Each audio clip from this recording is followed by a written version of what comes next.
Hey guys, welcome back to the Gamer Dad channel and back to what if Vegeta turned good early. This is part 2 covering either all of the Namek Saga or majority of the Namek Saga. I'm not actually sure yet. We'll just see kind of about how far into the recording we are at what point really, I guess.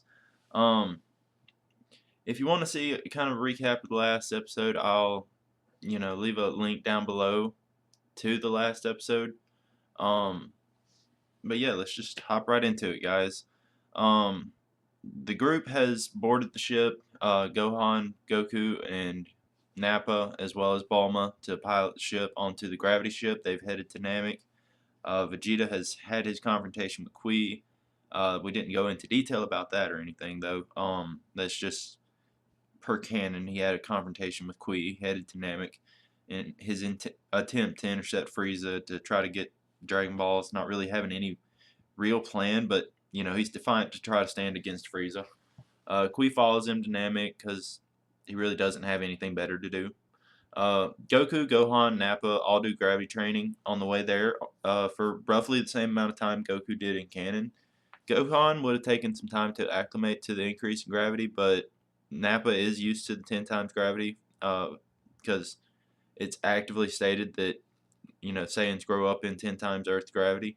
Um, Gohan has immense potential for growth, which is only fueled by anger at having, the guy that killed Mr. Piccolo right there with him, as well as, all the other people that Nappa took part in killing. Group does their best to conserve senzu beans through the trip and make sure that, they at least have 2 left when they land on Namek. And so as the group lands on Namek, uh, like I said, they did the same amount of training. It's a little bit slower paced for the same amount of time, but with training partners, which is stated in canon to, you know, help you grow better. So Goku is a little bit ahead of his canon amount, surprisingly. Mostly because Nappa is there to kind of give him an idea of how hard to push himself, how these, Saiyan boosts work, as well as an active training partner that is at least of a somewhat decent level. Remember, goal-oriented training is also more effective in training than just training to train. So, excuse me. Goku, I will say, his a base power level here of 120,000, and he can use up to Kaioken times 5. Gohan, with his immense hybrid potential and trying to keep himself up with his dad, has managed to push himself to, I'm going to say, 80,000. Some people might question that because Goku got a 10 times boost in canon, but again, goal-oriented training, training with partners, training with somebody stronger than himself.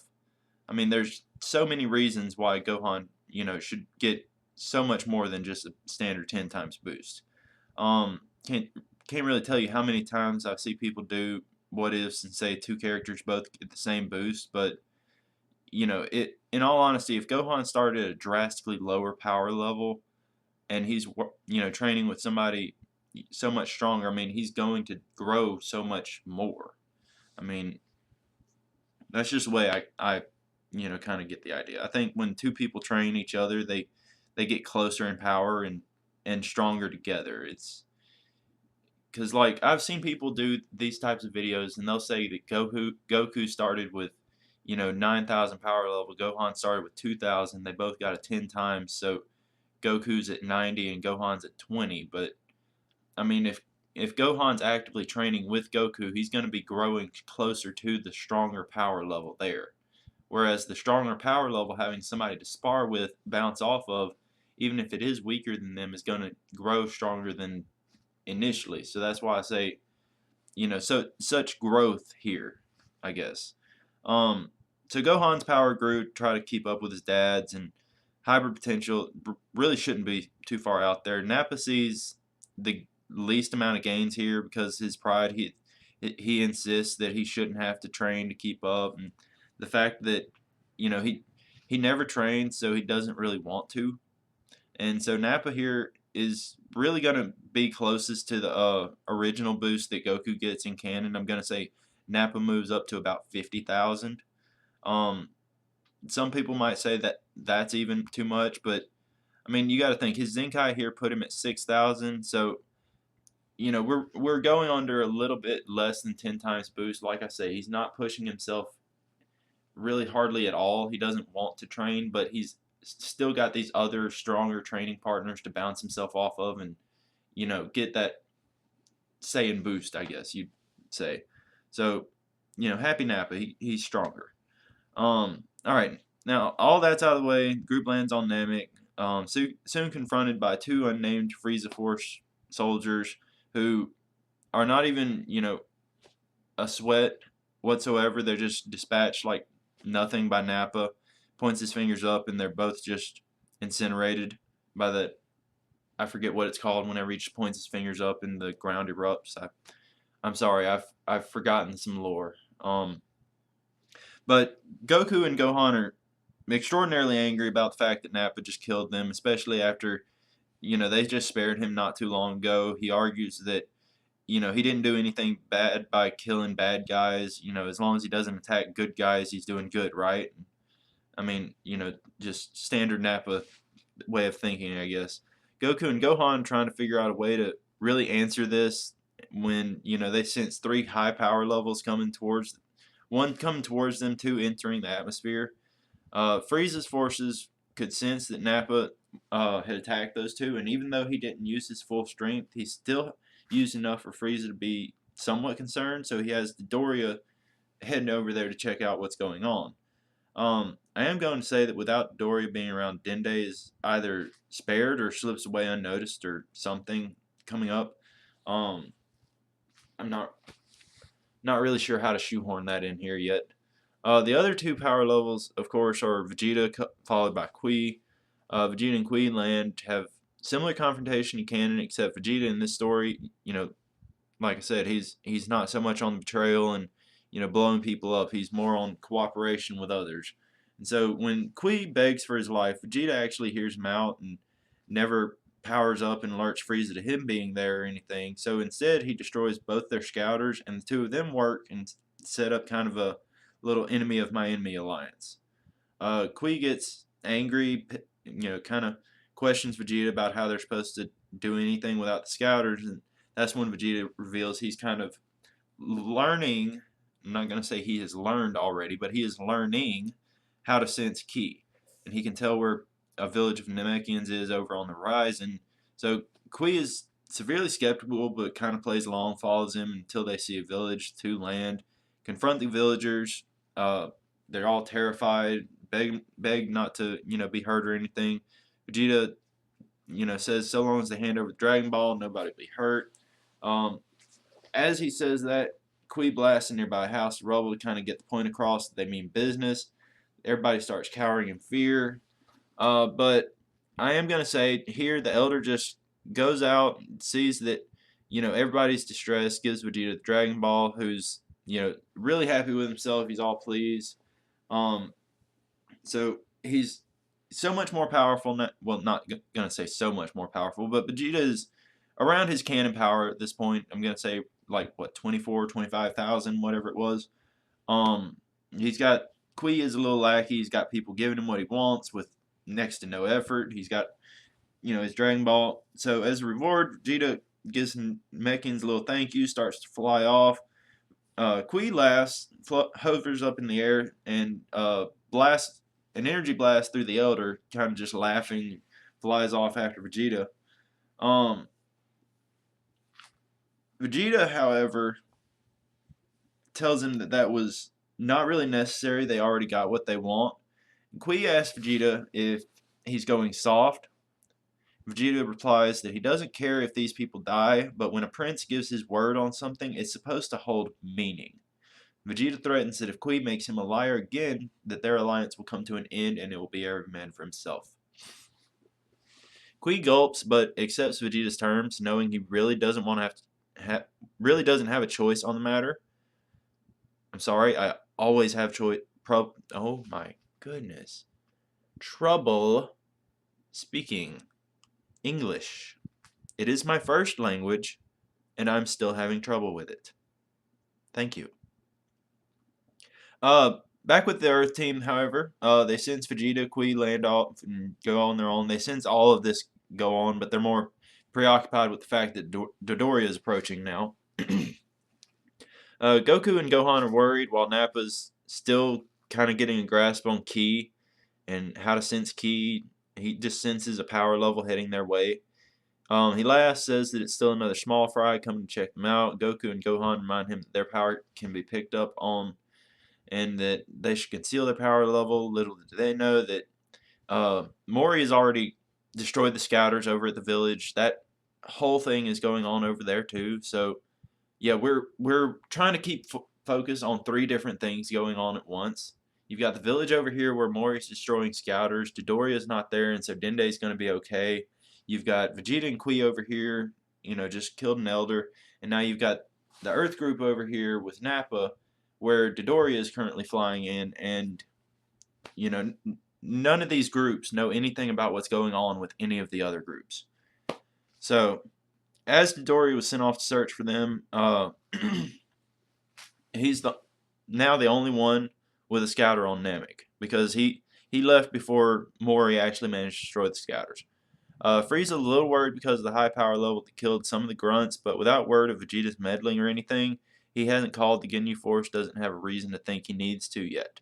Goku and Gohan convince Nappa that he should take shelter, try to lower his ki. He really isn't good at lowering it, but eventually he's suppressed enough that he's only a couple thousand. He looks like just basically a regular grunt. He looks like Raditz right now on the scouters. Dodoria flies around looking for any power levels above 10,000, doesn't find any. He sees one little grunt power level over in the distance, doesn't really think anything of it. Goku and Gohan can sense him flying around aimlessly, think he's going to give up without finding them, when he turns and flies directly at the cave where they're hiding. Doria lands near the cave and starts calling out, asking if one of the losers got hurt and is taking shelter, or if they really had the balls to hop ship on a backwater planet like this.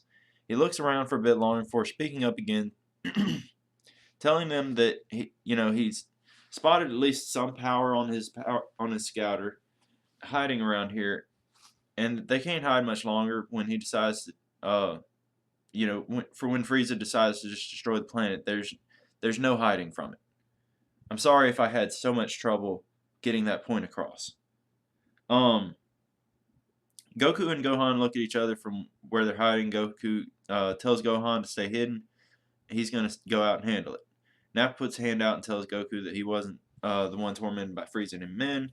Tells Goku that even though he doesn't trust him, that this is something that Nappa has to do. Doria is somebody he personally kind of has a vendetta against. Frieza and his men have roamed the sand for years, and as much as Kakarot is a Saiyan warrior, he's too much of an Earthling to understand how personal all of this is. So Goku just kind of watches him with a blank expression, really. Then just kind of smiles at him, tells him that even though he hasn't had a grudge like that against someone, he understands wanting to be one to handle a good fight, and so he actually lets Nappa handle it. Nappa, however, is very taken back by the statement and just kind of laughs and walks out of the cave because even though he wasn't expecting it, it's still just kind of a Saiyan thing. On some level, just yeah, you want to have the good fight, go ahead. That's just a Saiyan thing, really. Dodoria sees the shadow walking out from behind the rock, deep in the cave, hears laughter. So he yells into the cave asking if this idiot really wants to die right now for treason. Starts charging the blast in his hand when Nappa yells that, they're not going to die, but Dodoria sure will. And as he continues towards Doria, his face comes into view. Doria lowers the blast he was about to fire. Stunned by the sight of one of the Saiyans that really they just assumed was dead. So he laughs at Nappa, calls him a useless coward, and tries to radio Frieza to let him know that what the disturbance was. He's concerned that he can't reach Frieza, Zarbon, or really anyone on the Scouters. It's just not working. He doesn't know that nobody has one. He knows that he can just kill Nappa, though, and go back to the village that everybody was at in next to no time. So he commends Nappa for growing a little bit in power, tells him that the same potential for growth was exactly why Frieza wiped out the planet, but Nappa's slack jaw in disbelief and anger. What? Oh, right. Sorry. I'm reading my old script and I'm just a bit lost, guys. I'm sorry. Um, but yeah, Nappa's just slack-jawed in disbelief at the fact that, Dodoria just flat out admitted that Frieza destroyed the planet, but anger as well at the fact that Frieza destroyed their planet. Dodoria takes advantage of that to attack him with a very strong punch to the side of his face, and he starts laughing, and then he just kind of starts getting really nervous, realizes that Nappa's just standing there not flinching, that he's just staring him down with a look of rage, that his punch didn't affect him at all. So Dodoria starts to sweat and stumbles back, and numbers on the scouter quickly start rising. Nappa, yeah, he like I said was at about 50,000, but now he's getting a bit of a rage boost. So those numbers are going up 60, 65. The moment when Nappa launches forward and punches at Doria, he punches a hole clean through him. Blast him in a very similar way to what Vegeta did to Zarbon in Canon. Uh, Goku and Gohan charge out of the cave, and again, just start absolutely berating Nappa for killing somebody. Because again, this is not how we do things, Nappa. Sorry. Nappa says that the Freeze Force, beyond redemption, they can't just spare them. Informs him that from what he gathered based on how Dodoria was acting, that the scouters have been destroyed. So the Frieza Force should be pretty much blind.